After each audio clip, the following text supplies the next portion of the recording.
नमस्कार मित्रों, राजकीय महाविद्यालय बनेड़ा भीलवाड़ा में आपका स्वागत है। आज हम चर्चा करेंगे मानव की आर्थिक गतिविधियों के संदर्भ में। बड़ा ही महत्वपूर्ण टॉपिक है अपना, मानव भूगोल से संबंधित ये कि मानव की आर्थिक गतिविधियाँ क्या है। जैसा कि मैंने आपको पहले बताया था कि मानव अपने वातावरण से जो समायोजन करता है, उस समायोजन का एक बहुत बड़ा हिस्सा,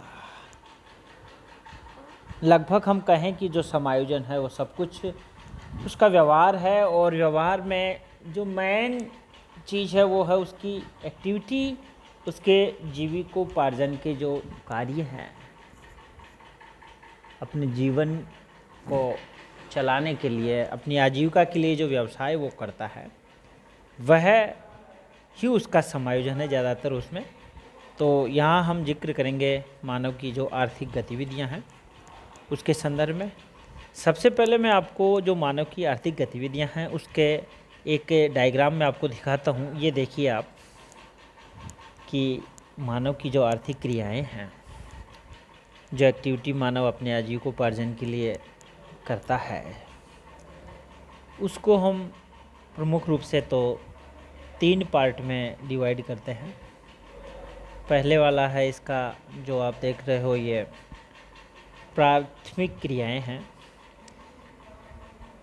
मानव अपनी जो प्रारंभिक स्टेज में था तो सबसे पहले जो उसने जो क्रियाएं अपने वातावरण के साथ की होगी या की हैं, वे सभी क्रियाएं उसकी प्राथमिक क्रियाएं थी। अर्थात हम यूँ कह सकते हैं कि मानव प्राग ऐतिहासिक काल में जो उसकी गतिविधियां रही थी अपने वातावरण के साथ में, वो सारी की सारी लगभग प्राथमिक क्रियाएं थी। आज भी हम कर रहे हैं, लेकिन प्रारंभ में शुरुआती तौर पे उसकी क्रियाएं जो थी वो इस प्रकार की थी। धीरे धीरे उसने इन प्राथमिक जो क्रियाएं की, उनसे जो प्रकृति से उसने जो प्राप्त किया, उसका उसने सेकेंडरी स्तर पे कुछ क्रियाएं उनसे उत्पन्न हुई। और वो जो क्रियाएं ही थी उनमें सबसे महत्वपूर्ण था मैन्युफैक्चरिंग। अर्थात प्रकृति से उसने कुछ पदार्थ लिया, रॉ मटेरियल लिया, और उस रॉ मटेरियल को उसने अधिक गुणवत्तापूर्ण बनाने के लिए विनिर्माण की क्रिया, जिसको सामान्य भाषा में हम कहते हैं ना कि फैक्ट्री में जा रहा आदमी, तो फैक्ट्री में होता क्या है, एक कच्चा माल होता है जिसका कोई तैयार प्रोडक्ट बनाया जाता है। जैसे भीलवाड़ा है या कोई कपड़े की फैक्ट्री है, तो उसमें क्या होता है, कपास होता है, किसान पैदा करता है, खेती के द्वारा कपास पैदा किया जाता है, और फिर कपास का धागा वागा बनने के बाद में या तो फैक्ट्री में धागा बनता है या फिर धागे से क्या होता है, कपड़ा बनता है। तो पहला काम तो प्राथमिक क्रिया में तो एग्रीकल्चर से प्राप्त हुआ हमें। फिर दूसरा क्या हुआ, मैन्युफैक्चरिंग हो गया, विनिर्माण जिसको है, विनिर्माण हुआ। प्रोसेसिंग, ये प्रोसेसिंग भी इसी में होता है। जैसे कपास हुआ, अब कपास की प्रोसेसिंग होती है। कपास की प्रोसेसिंग के अंतर्गत क्या होता है कि कपास की छटाई होती है, उसके से अच्छे किस्म का कपास होता है, कपास से फिर उसका धागा बनता है, धागे में उसके कलर वगैरह होते हैं, ये प्रोसेसिंग है उसकी। और फिर वो जब रॉ मटेरियल जो उसका सेकंड लेवल का तैयार अच्छा हो जाता है उसका, फिर उसके बाद उसका कपड़ा। तो ये प्रोसेसिंग के दौरान ये प्रोसेसिंग है, किसी चीज़ को परिवर्धित करना है, फिर रूपांतरण करना, फिर उसका निर्माण, किसी उपयुक्त जो उपभोक्ता को सीधे काम में आने वाली वस्तुएं वे निर्माण के अंतर्गत बन जाती हैं, वे वस्तुएं बनती हैं। दूसरा जो है द्वितीय क्रियाओं में प्रोसेसिंग है। तीसरा कंस्ट्रक्शन, निर्माण।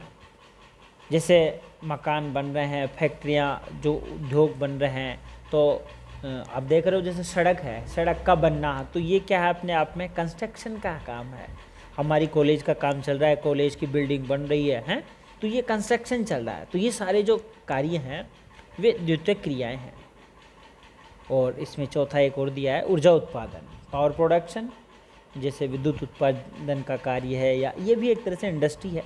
तो कुल मिला के इंडस्ट्रियों के माध्यम से जो कार्य किया जा रहा है, जैसे विनिर्माण है, प्रोसेसिंग है, कंस्ट्रक्शन है, पावर प्रोडक्शन, ये सब द्वितीय क्रियाओं के अंतर्गत आता है। बड़े एक नज़र में हम इनको देखेंगे, उसके बाद एक बार डिटेल से इनको देखते हैं। प्राथमिक क्रियाएं, प्रकृति से सीधे व्यक्ति संपर्क में आता है, मशीनरी का कम से कम उपयोग होता है, और प्रकृति से कुछ पदार्थों को प्राप्त करता है। साधारण सी बात है।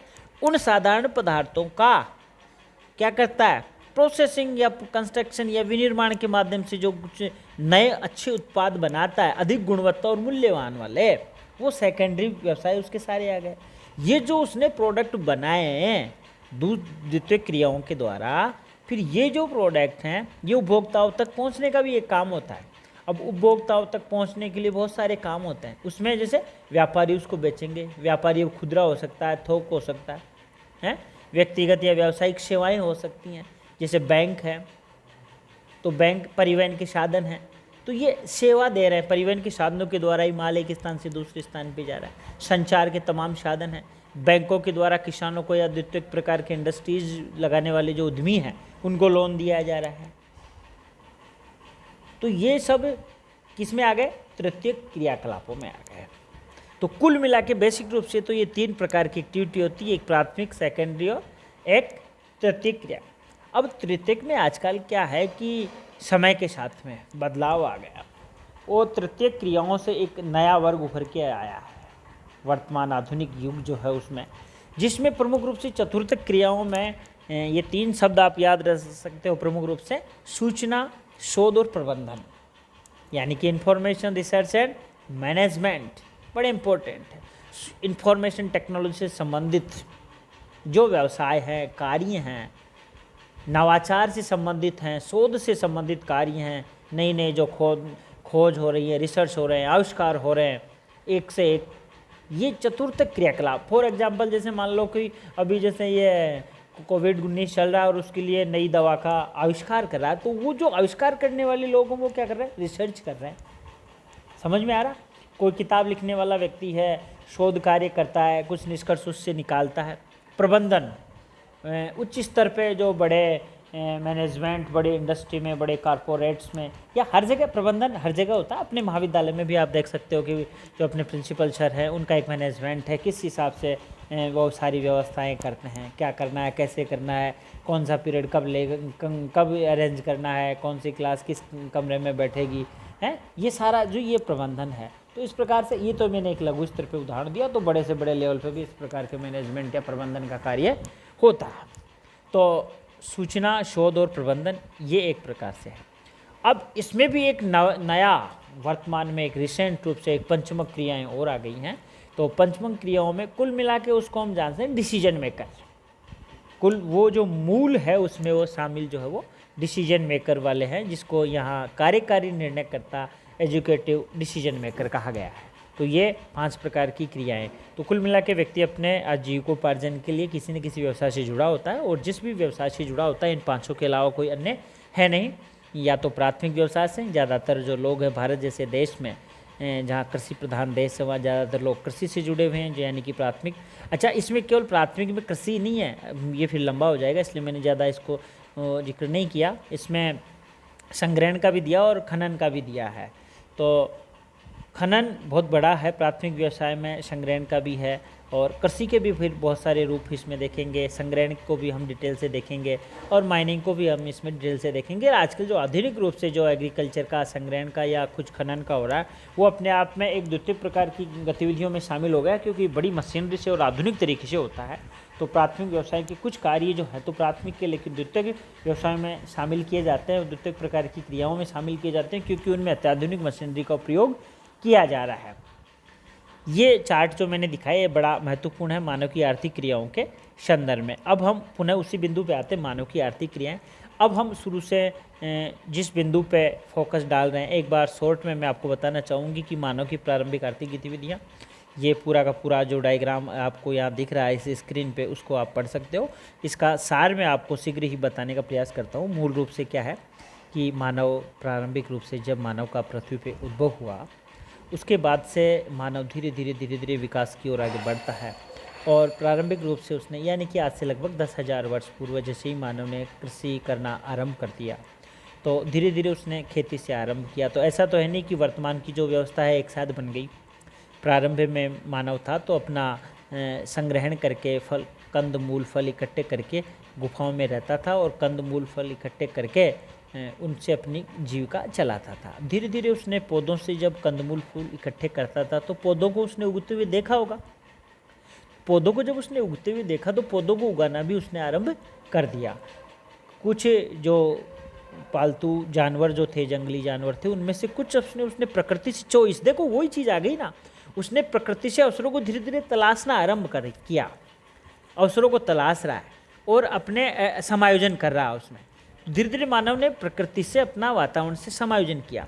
तो कुछ जानवरों को, जैसे कुत्ते को उसने पालतू बना लिया, कुछ और जानवर जो उसके लिए उपयोगी थे जैसे गाय भैंस, जो भी कुछ हम कह सकते हैं, तो उन जो उपयोगी थे जैसे मांसाहारी कुछ हैं या कुत्ता रक्षा के लिए है, परिवहन के लिए है, तो उन जानवरों को उसने धीरे धीरे पालतूकरण कर लिया और अपना पालना आरंभ कर दिया।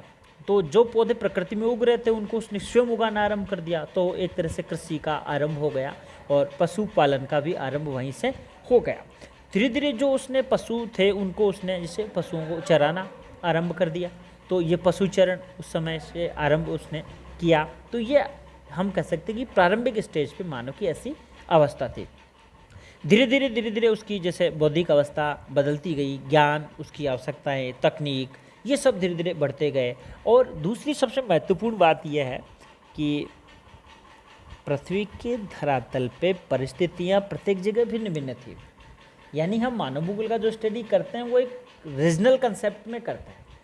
प्रत्येक प्रदेश की परिस्थितियाँ, यानी हम कह सकते हैं कि भौगोलिक जो दृश्य थे वो भिन्न भिन्न थे, समान नहीं थे। जैसे हम कह सकते हैं कि टुंड्रा प्रदेश का दृश्य अलग था, शीत प्रदेशों का अलग था, उष्ण प्रदेशों का अलग था, भूमध्य रेखीय और भूमध्य सागरीय दोनों का अलग अलग। तो कहने का मतलब जिस स्थान विशेष पे, जिस प्रदेश विशेष में जैसी परिस्थितियाँ थी, जैसी मिट्टी थी, जैसी जलवायु थी, जैसे मानव संसाधन थे, जैसी तकनीक थी, जैसे बल बुद्धि विवेक उसका था, और जितनी अधिक संख्या में जनसंख्या और उसका IQ लेवल, जो भी परिस्थितियाँ थी, उनके अनुसार ही वहाँ का मानव भूगोल डेवलप होता चला गया और एक विशिष्टीकरण उस क्षेत्र विशेष में देखने को मिल गया जो अन्य क्षेत्र से भिन्न था। फॉर एग्जाम्पल हम कह सकते हैं कि जो मरुस्थलीय प्रदेश थे वहाँ की तुलना में शीत जो प्रदेश थे या जो टुंड्रा या टेंगा प्रदेश थे या जो भूमध्य रेखीय प्रदेश थे, वहाँ का जो मानव भूगोल का दृश्य था वो कुछ अलग रहा, क्योंकि वहाँ प्राकृतिक और मानवीय संसाधनों की स्थितियाँ कुछ भिन्न थी।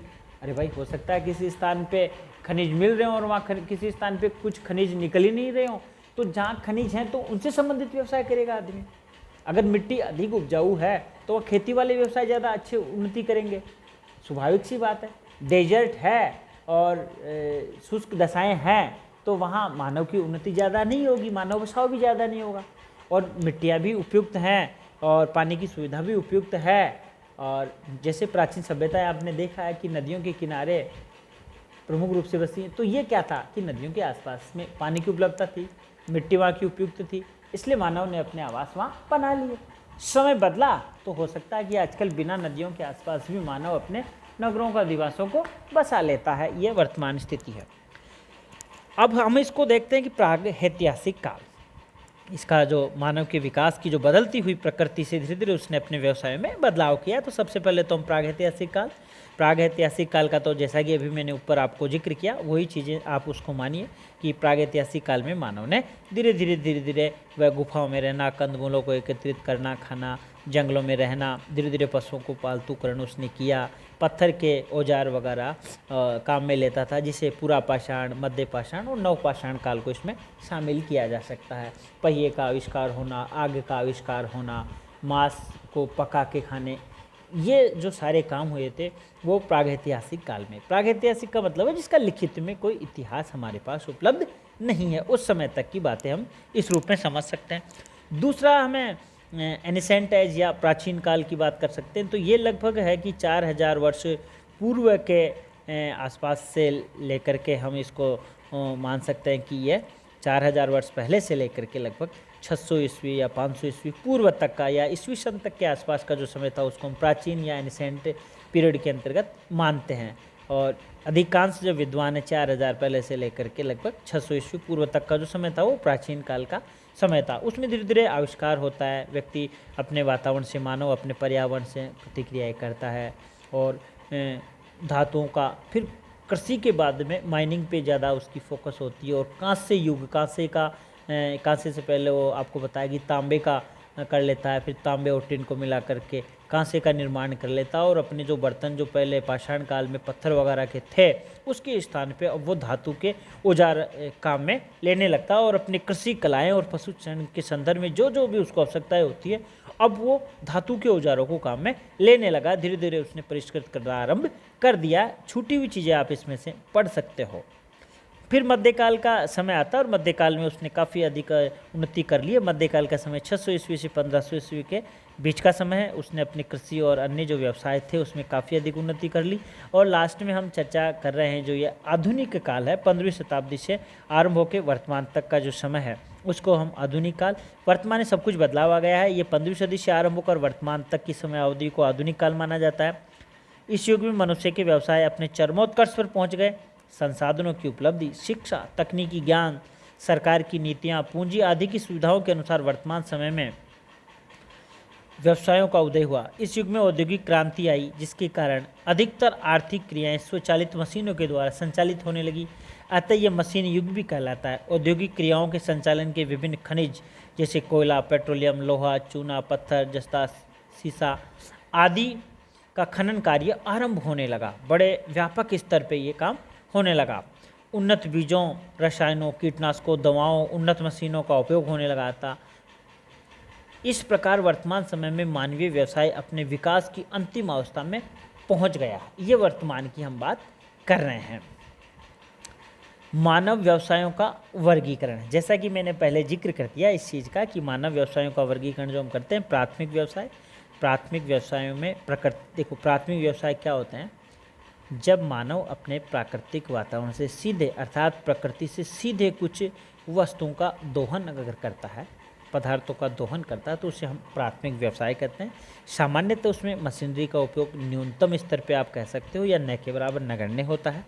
तो वह क्रियाएं प्राथमिक क्रियाएं कहलाती है जो प्रकृति और मानव के बीच सीधे संबंध को दर्शाने वाली होती हैं, जैसे कि खेती करना, लकड़ी काटना, पशुओं को चराना, सरलतम रूप से खनन कार्य करना और आखेटक करना, और साधारण रूप से मछली पालन या मछलियों को पकड़ना। तो पशुचारण है, मछली पकड़ना है, शिकार करना है, कंदमूल फल इकट्ठे करना है, खनन कार्य करना है और साधारण रूप से कृषि कार्य को अंजाम देना। ये सब के सब क्या हैं?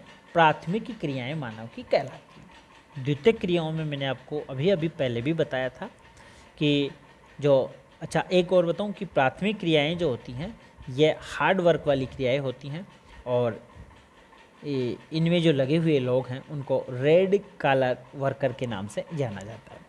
द्वितीयक जो क्रियाएं होती हैं वे मैंने आपको बताया था कि विनिर्माण से संबंधित हैं, कंस्ट्रक्शन से संबंधित हैं, प्रोसेस से संबंधित है। 3 शब्दों में बहुत सी चीज़ें आती हैं जिनमें सारी की सारी इंडस्ट्रीज वगैरह जो भी वो सारी आ जाती है। उद्योग प्लांट जो भी लगे हुए हैं वो द्वितीयक क्रियाओं में आ जाते हैं।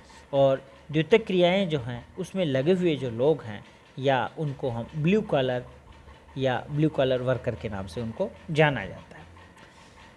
तृतीयक जो व्यवसाय है वे मैंने पहले भी अभी आपको बताया था, तृतीयक व्यवसाय है प्राथमिक और द्वितीयक व्यवसाय को सहायता पहुंचाने वाले हैं, कस्टमर तक उनके उत्पादों को पहुंचाने वाले हैं, माल का परिवहन करने वाले हैं, इनकी उद्योगों को लगाने में सहायता करने वाले जो व्यवसाय हैं तमाम प्रकार के, जिसमें शिक्षा, प्रशासन, चिकित्सा, मनोरंजन, परिवहन, संचार, वाणिज्य, व्यापार, विभिन्न प्रकार के जो सेवाओं से संबंधित कार्य होते हैं, यानी कि ये सर्विस सेक्टर वाला जो कार्य है ये तृतीयक व्यवसाय कहलाता है। इसमें जो लगे हुए लोग हैं वे पिंक कॉलर श्रमिक कहलाते हैं। इसके बाद में हम देखते हैं चतुर्थक व्यवसाय। वर्तमान में समय की उच्च तकनीकी सेवाओं के कारण से तृतीयक व्यवसाय में से कुछ जो व्यवसाय है वो एक अलग कैटेगरी में शामिल हो गए हैं। और तृतीयक व्यवसाय में मैंने आपको 3 शब्द बताए थे। एक मैंने आपको बताया था रिसर्च से संबंधित, एक मैनेजमेंट शब्द बताया था, और 3 शब्द जो मैंने आपको बताए थे वो पुनः आप उसको देख लेना एक बार कि सूचना, शोध और मैनेजमेंट। 3 इन्फॉर्मेशन, जो सूचना तंत्र के बड़े स्तर पे काम करने वाले लोग, शोध से संबंधित काम करने वाले लोग और मैनेजमेंट से संबंधित काम करने वाले जो लोग हैं ये इसमें शामिल हैं इन व्यवसायों में। और ये जो लोग हैं ये वाइट कॉलर वर्कर के नाम से जाने जाते हैं।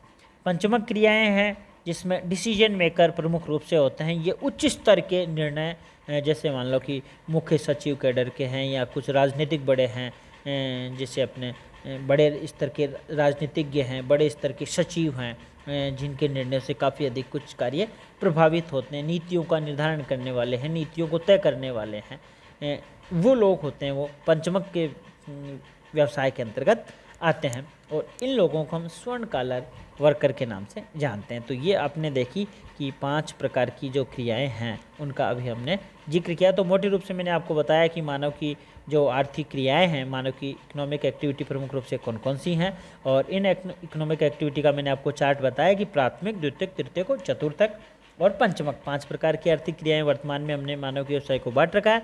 मानव प्रारंभिक रूप से जो अपनी अवस्था में था उसने प्राथमिक क्रियाओं से अपना आरंभ किया था, खेती, गुफाओं में रहना करना, और उसके बाद में उसने खनन आदि से संबंधित व्यवसाय किए, फिर प्रोसेसिंग की क्रियाएं और द्वितीयक क्रियाएं, और वर्तमान तक उसने जो आया उसमें तृतीयक क्रियाएं, और वर्तमान जो रिसेंट ट्रेंड है उसमें तेजी से परिवर्तन होने के कारण से चतुर्थक और पंचमक क्रियाओं का एक नया वर्ग सामने हमारे आ गया है।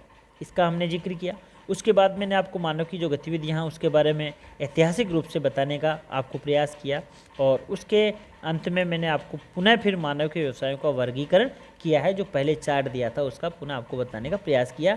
कोष्टक में एक सिद्धांत का उल्लेख किया गया है, मानव अवस्थाओं का सिद्धांत है, जो जनरल मार्क टेरेटियस वारो ने दिया था। वो ये बताते हैं कि मानव का जीवन जो है एक अवस्थाओं से होकर गुजरता है, यानी एक कोई भी मानव समुदाय होता है उसकी जो आर्थिक व्यवसाय होते हैं वे एक अवस्थाओं से गुजरते हैं। प्रारंभ में वो प्राथमिक वाली व्यवसाय की क्रियाएं यानी आखे तक संग्रहण करता है, उसके बाद में फिर द्वितीयक क्रियाएं, और उसके बाद में फिर मतलब धीरे धीरे उसमें उत्तरोत्तर एक प्रकार से बदलाव आता है, और अंत में जाके वो एक नगरीय उद्योग वाली व्यवस्था में तब्दील हो जाता है। लेकिन इसका हम वोल्ट जो हैं उन्होंने विरोध किया था, और उन्होंने बताया था कि अमेरिका में इस प्रकार की जो है वह खानाबदोश जीवन का अनुभव कभी नहीं रहा है, यानी आदमी जो मानव समुदाय है उसकी व्यवसायों में क्रमिक सिद्धांत था, जो ज़रूरी नहीं कि हर जगह ये लागू होता है, लेकिन अधिकांश जगह ये लागू होने के संदर्भ में ही विद्वान इसमें सहमत हैं। धन्यवाद।